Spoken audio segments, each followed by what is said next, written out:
और विश्वास करिए, यकीन मानिए, जहां विज्ञान का चमत्कार खत्म होता है वहां से अध्यात्म अपना चमत्कार दिखाना प्रारंभ करता है।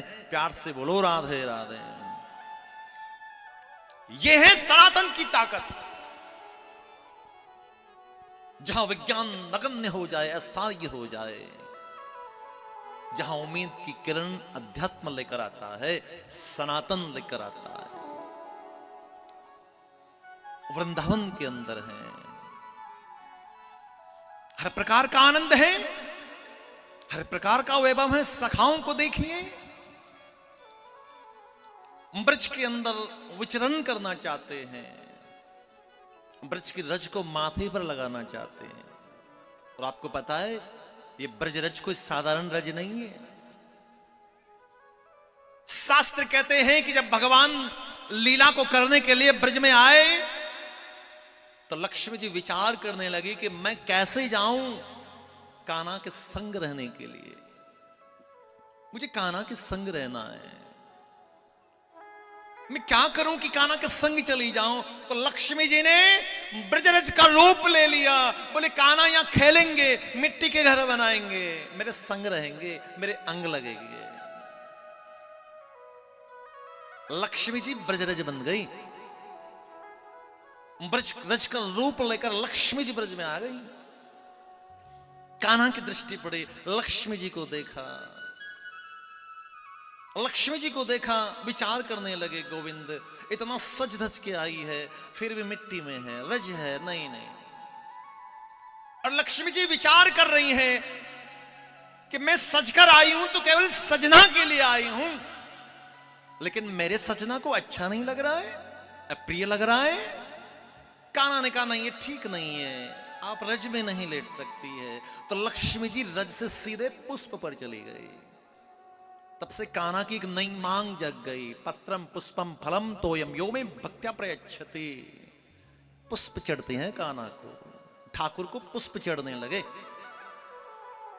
कान्हा ने कहा नहीं ये भी ठीक नहीं है। लक्ष्मी जी अन्न में जल गई, अन्नपूर्णा का रूप लेकर जल में जल गई। जगह जगह ब्रज के लता पत्तों के अंदर लक्ष्मी का वास है। लक्ष्मी जी का मंदिर है यमुना के परली पार। जब भी ब्रज में जाए लक्ष्मी जी के दर्शन अवश्य करे। लक्ष्मी जी ने कान्हा को आश्वस्त कर दिया कि जितने ब्रजवासी हैं, जो आपके संग हैं, जो आपका नाम लेते हैं, इनके जीवन में कभी भी कोई कमी नहीं आने दूंगी। मैं यहीं बैठी हूं ब्रज के अंदर।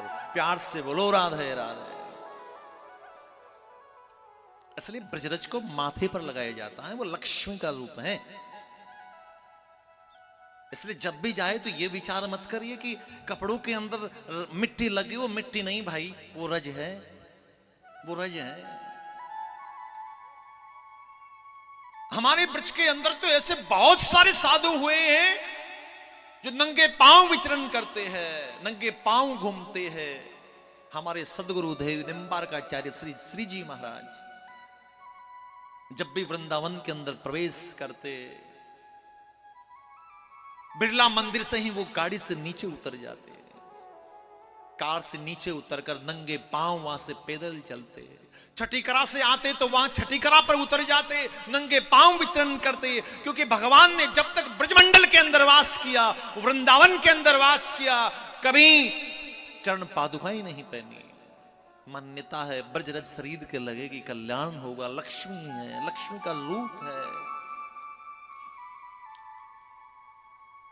एक साधु बैठे थे, उसके पास कुछ सेठ बैठे थे। एक सेठ उठा और अपने ब्रजरज के अंदर बैठा था, कपड़े को झाड़ कर जाने लगा। साधु ने कहा कि सेठ दोबारा वृंदावन के अंदर कभी मत आना, ये मैं तुम्हें कह रहा हूं।